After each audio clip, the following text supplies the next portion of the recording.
Hola, ¿qué tal? Mi nombre es Johnny, bienvenidos a Filosofía Comprimida.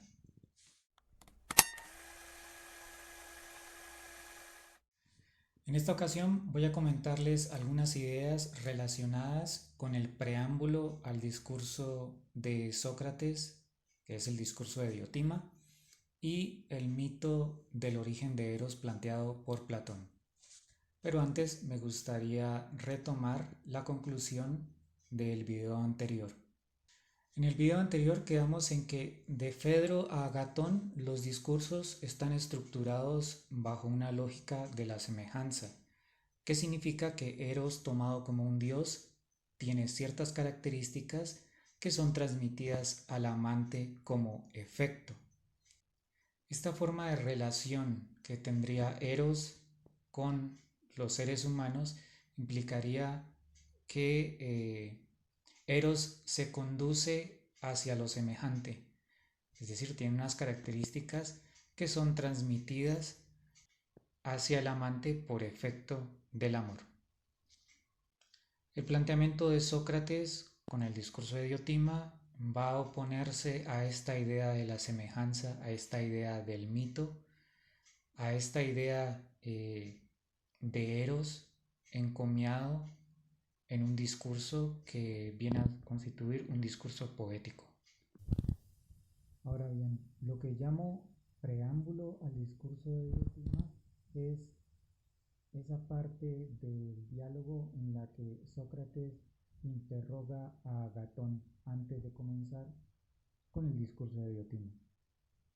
Estos se encuentran entre 198b y 201c. Lo primero a mencionar en este punto es que Sócrates rechaza realizar un encomio por una razón bastante clara, y es que un encomio implica atribuir características falsas al objeto que se elogia, con el fin de agradar. Por lo tanto, un encomio no se diferencia en nada de un discurso sofístico cuyo objetivo es persuadir. Por esa misma razón, Sócrates en algún momento compara a Agatón con Gorgias, un reconocido sofista de la época. En conclusión, Sócrates rechaza realizar un encomio porque un encomio no dice la verdad. El planteamiento de Sócrates está en 198e. Leámoslo. Ciertamente me hacía grandes ilusiones de que iba a hablar bien, como si supiera la verdad de cómo hacer cualquier elogio. Pero, según parece, no era este el método correcto de elogiar cualquier cosa, sino que más bien consiste en atribuir al objeto elogiado el mayor número posible de cualidades y las más bellas, sean o no así realmente. Y si eran falsas, no importaba nada. Algo que quisiera señalar de este pasaje que acabo de leer me parece bastante importante, y es algo que se encuentra a lo largo de la obra de Platón. Y es cuando él señala hablar bien. Hacer un encomio no sería hablar bien. Este hablar bien significa decir la verdad, hablar con conocimiento. Por eso mismo, cuando Sócrates cuenta su encuentro con Diotima y que él le plantea qué es lo que él piensa de Eros, y dice que lo que él dice de Eros es muy similar a lo que dijo Agatón, lo primero que le va a decir Diotima es: habla bien, Sócrates. Entonces, este habla bien es un señalamiento de que efectivamente Sócrates no sabe de qué está hablando. Finalmente, Sócrates va a rechazar realizar un encomio señalando lo siguiente: mandemos a paseo entonces el encomio. No voy a hacer un encomio, sino que más bien permítanme decirles la verdad sobre Eros a mi manera. Con esto, Sócrates no solo se opone a Agatón, sino que Agatón representa todo lo anterior, es decir, representa al discurso mítico, al discurso poético, y por lo tanto, al oponerse a él Sócrates se opone a la poesía porque la considera persuasiva y falsa, exagerada en su decir, un uso imprudente de las palabras y por supuesto algo que no va con un buen decir. Entonces Sócrates interpela la lógica de la semejanza con la siguiente pregunta en 200a. ¿Desea Eros aquello de lo que es amor o no? Luego realiza otras preguntas que van en ese mismo sentido y con ello revela las contradicciones de lo que se ha dicho sobre Eros antes de él. Y desea y ama lo que desea y ama cuando lo posee o cuando no lo posee, pregunta Sócrates. Probablemente, dijo Agatón, cuando no lo posee. Considera, pues, continuó Sócrates, si en lugar de probablemente no es necesario que así sea, esto es, lo que desea, desea aquello de lo que está falto y no lo desea si no está falto de ello. A mí, en efecto, me parece extraordinario, Agatón, que necesariamente sea así. ¿Y a ti, cómo te parece? También a mí me lo parece, dijo Agatón. Dices bien, pues desearía a alguien ser alto si es alto, o fuerte si es fuerte.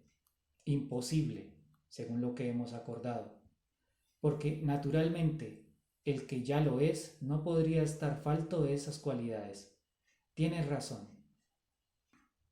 Resueltas estas preguntas con contundentes respuestas, Agatón no tiene otra cosa que aceptar que no sabe del amor y que por lo tanto lo que ha dicho no es verdad.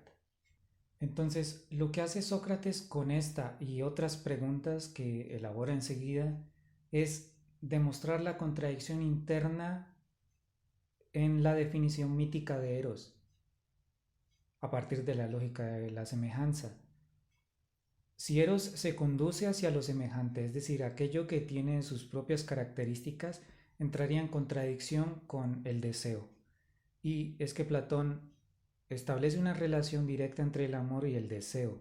Y el deseo es esta persistencia por algo de lo que se carece, algo que no se posee. A partir de 201D comienza el discurso de Sócrates evocando aquello que le enseñó la sacerdotisa Diotima sobre el amor.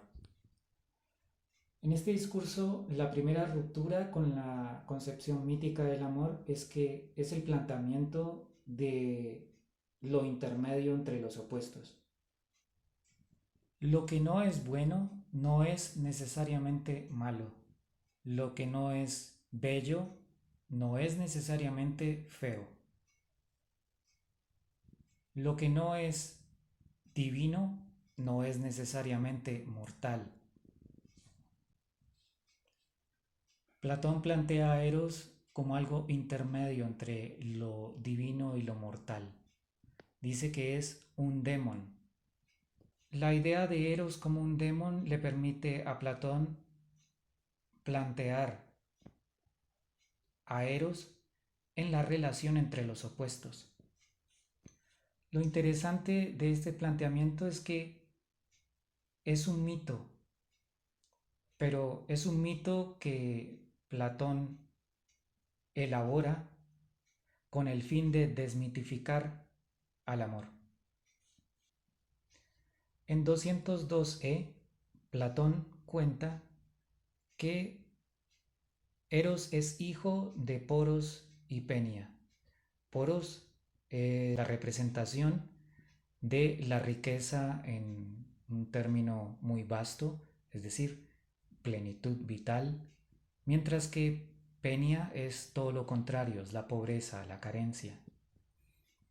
El origen de Eros se da en el nacimiento de Afrodita, en una celebración en honor a la diosa. Poros, ebrio de néctar, se recuesta en algún momento y Penia llega a recostarse a su lado y es en ese momento en el que Eros surge. Lo más importante de la naturaleza de Eros, planteado de esta manera, bajo la forma de un mito, es que Eros tiene la función de comunicar, de llenar vacíos entre las diferencias, de establecer continuidad. En este sentido, para acceder a lo divino, se debe estar enamorado, es decir, el amor es lo que permite el acceso a lo divino porque establece la relación necesaria entre lo mortal y lo divino. Más adelante, cuando nos adentremos en cuál es el efecto de Eros sobre la vida humana, tendremos claridad sobre a qué se refiere Platón con lo divino, en términos reales. De acuerdo con las características que Platón le atribuye a Eros de esa forma mítica en su origen, Eros viene a ser una insistencia. Es una insistencia por algo que falta. Veamos cómo lo plantea Platón en 203d. No es por naturaleza ni inmortal ni mortal, sino que en el mismo día unas veces florece y vive, cuando está en abundancia, y otras veces muere, pero recobra la vida de nuevo gracias a la naturaleza de su Padre. De esta manera, el amor para Platón es una insistencia, es una potencia. Volvamos a lo que mencioné antes de la desmitificación de Eros a partir de un mito. ¿Qué es lo que caracteriza a este mito planteado por Platón y que lo diferencia de los demás? Que este mito no lo rige la lógica de la semejanza. No es en estricto sentido un mito, o mejor, es un uso preciso de la poesía dentro del discurso filosófico. Tiene un objetivo claro, que es explicar un concepto de forma bella y clara. De esta manera, la poesía se convierte en un recurso para la filosofía, un recurso para hablar bien y por lo tanto decir la verdad. A partir de 204d, Platón aterriza el amor en la realidad de los hombres, en la realidad humana. Y entonces, a partir de ahí, el diálogo adquiere una pregunta nueva. Ya no está tratando de qué es el amor, sino más bien qué significa o qué implica estar enamorado y por lo tanto hablar de cuáles serían los efectos del amor sobre la vida de los hombres.